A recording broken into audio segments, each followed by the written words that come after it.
పహల్గాంలో ఉగ్రదాడి జరిగిన తరువాత భారత రాజకీయ పరిణామాలు పూర్తిగా మారిపోయాయి. అంతేకాకుండా జమ్మూ కాశ్మీర్ పరిస్థితి కూడా ఇప్పుడు వేరే విధంగా ఉంది. జమ్మూ కాశ్మీర్లో కూడా రాష్ట్రపతి పాలన తీసుకురావడానికి అన్ని ప్రయత్నాలు జరుగుతున్నాయి. ఒమర్ అబ్దుల్లా కాకపోతే ఒప్పుకోవడం లేదు. ఒమర్ అబ్దుల్లా కాదు, ఇంకెవడొచ్చినా సరే ఇక్కడ రాష్ట్రపతి పాలన తీసుకురాకపోతే భారతదేశానికి తలకాయ లాంటి ఈ జమ్మూ కాశ్మీర్ మనం కోల్పోవడం కాదు. ఈ జమ్మూ కాశ్మీర్ నుంచి మొత్తం భారతదేశం గుండా ఈ ఉగ్రవాదులు పాకేసి పూర్తిగా విషం చిమ్మేసి మనల్ని ఎక్కడికక్కడ ముక్కలు చేసేసి చంపే పరిస్థితులు అయితే వస్తాయి. కాబట్టి ఖచ్చితంగా ఇక్కడ రాష్ట్రపతి పాలన కూడా వస్తుంది. అన్ని ప్రయత్నాలు అయితే జరుగుతున్నాయి. అయితే ఇప్పుడు పాకిస్తాన్ పై విరుచుకు పడడానికి భారత ప్రభుత్వం తీవ్ర ప్రయత్నాలు చేస్తుంది. ఎందుకంటే యుద్ధం చేయకూడదని ఉక్రెయిన్కి అలాగే రష్యాకి ఇజ్రాయెల్కి చెప్పినటువంటి మన దేశం ఇప్పుడు యుద్ధానికి సిద్ధమవుతుందా అంటే నిజం చెప్పాలంటే మొన్నటి వరకు కూడా యుద్ధం లేకుండా సింధు జలాలని ఆపేసి పాకిస్తాన్ ని ఇబ్బంది పెట్టాలని చూసాం. సింధు జలాలకి ఆపడానికి చాలా పెద్ద ప్రయత్నాలు చేయాలి. ఎందుకంటే సింధు జలాల దగ్గర ఒకే ఒక డ్యామ్ ఉంది.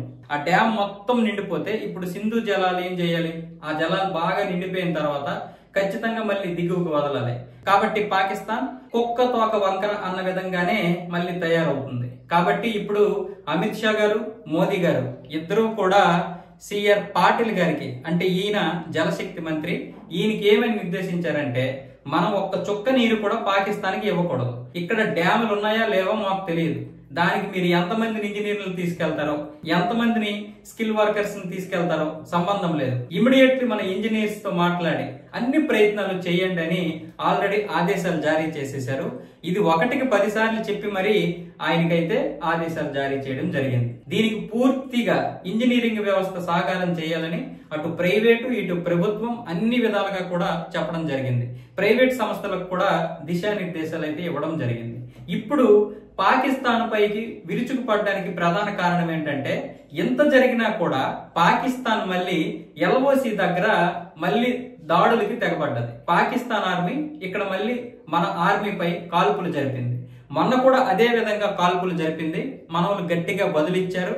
అయితే ఎంత చేసినా కూడా చింత చచ్చినా పులుపు చావలేదన్న విధంగా మళ్ళీ ఈ యొక్క కయ్యానికైతే కాలు దువ్వింది. అంటే మేమేం తక్కువ కాదు, మాకు వెనక్కి చైనా ఉంది, అలాగే అమెరికా తటస్థంగా ఉంటుంది అన్న విధంగా పాకిస్తాన్ అయితే తయారైంది.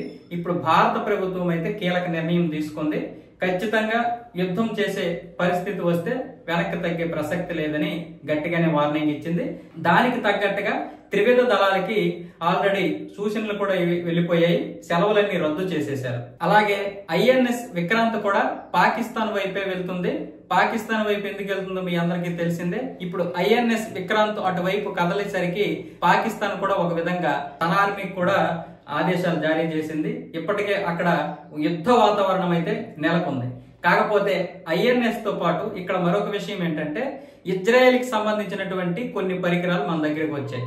ఇప్పటికే ఇంచుమించు 1970లో జరిగినప్పుడు ఒక యుద్ధానికి, అలాగే కార్గిల్ యుద్ధం, మొన్న బాలాకోట్ దాడినప్పుడు కూడా మనకి ఇజ్రాయెల్ చాలా అంటే చాలా హెల్ప్ చేసింది. మళ్ళీ ఇప్పుడు కూడా మిత్రమా నేనున్నాను, మీరేం చేస్తారో చేయండి అంటూ ఇజ్రాయెల్ ఒకవైపు హమాస్ తో యుద్ధం చేస్తూనే మళ్ళీ మనకి సహాయం చేయడానికి అయితే ముందుకు వచ్చింది. వాళ్ళు ఎందుకు అలా ముందుకు వచ్చారంటే మొన్న 2023 అక్టోబర్ 7న హమాస్ వచ్చేసి ఇజ్రాయెల్ పై దాడి చేసింది హఠాత్తుగా. ఈ హఠాత్తుగా చేసినటువంటి దాడిలో దాదాపు 1196 మంది ఇజ్రాయేలీలు చనిపోయారు. అందులో సైన్యం ఉన్నారు, పౌరులు కూడా ఉన్నారు. దాంతో ఎప్పుడైతే ఈ దాడి చేసిందో వెంటనే ఇజ్రాయెల్ ప్రతిదాడి చేసి ఇప్పటికీ కూడా యుద్ధాన్ని ఆపకుండా దాదాపు 82,000 మందిని మట్టు పెట్టేసింది. అంటే ఇజ్రాయెల్ అంత తీవ్రమైనటువంటి పరిస్థితుల్లో ఉంటుంది, అంత పగడ్బందీగా ఉంటుంది, అంత టెక్నాలజీతో ఉంటుంది, పైగా పగతో ఉంటుంది ఇజ్రాయెల్. లేకపోతే చుట్టూ ఇస్లామిక్ దేశాలతో బ్రతకడం కష్టం. అయితే హమాస్ చేసినటువంటి దాడి ఏదైతే ఉందో ఆ దాడికి మొన్న జరిగినటువంటి ఈ పహల్గాం దాడికి సంబంధం ఉందని స్వయంగా ఇజ్రాయెల్ రాయబారే చెప్పడం జరిగింది మీడియాతో. అంతేకాకుండా హమాస్ నుండి కొంతమంది ఉగ్రవాదులు వచ్చి ఇక్కడ స్థానికంగా ఉన్నటువంటి ఉగ్రవాదులతో కలిసి కొన్ని కార్యక్రమాలు కూడా చేశారు. ఆ తర్వాతే ఈ దాడి చేసిందని ఇజ్రాయెల్ యొక్క రాయబారి చెప్పడం జరిగింది. ఇప్పుడు ఇజ్రాయెల్ యొక్క ముఖ్య ఉద్దేశం ఏంటంటే ఇవన్నీ కాదు, ఇలాంటి ఉగ్రవాదుల్ని ఏరిపారేయాలి. ఆ ఉగ్రవాదాన్ని ప్రోత్సహిస్తున్నటువంటి హమాస్ అలాగే ఈ పాకిస్తాన్ లాంటి దేశాలని మట్టు పెట్టకపోతే ప్రపంచమే ప్రమాదంలో పడే ప్రమాదం ఉంది. కాబట్టి ఇప్పుడు ఇజ్రాయెల్ మనకి అన్ని విధాలుగా సహాయం చేయడానికి అయితే ముందుకు వచ్చింది. అలాగే మోదీ గారికి అన్ని విధాలుగా కూడా సహాయం చేస్తామని నెతన్యాహు చెప్పడం జరిగింది. ఎందుకంటే ఈ యొక్క 2 సంవత్సరాలుగా జరుగుతున్నటువంటి యుద్ధాల్లో మనం ఆర్థికంగా ఇజ్రాయెల్ కి చాలా చేశాం. కాకపోతే అది డైరెక్ట్ గా కాదు, ఇండైరెక్ట్ గా చాలా చేశాం. అది నెతన్యాహు తెలుసు. మొత్తం ఆర్థికంగా ఎటు నుంచి ఎలా రావాలో అలాగైతే ఫండింగ్ అయితే వెళ్ళింది. ఇలాంటి సమయంలో ఇప్పుడు టెక్నాలజీ పరంగా ఏం కావాలని అది ఇస్తామని ఇజ్రాయెల్ మనకు చెప్పడం జరిగింది. ఇజ్రాయెల్ కూడా అమెరికాతో మాట్లాడింది.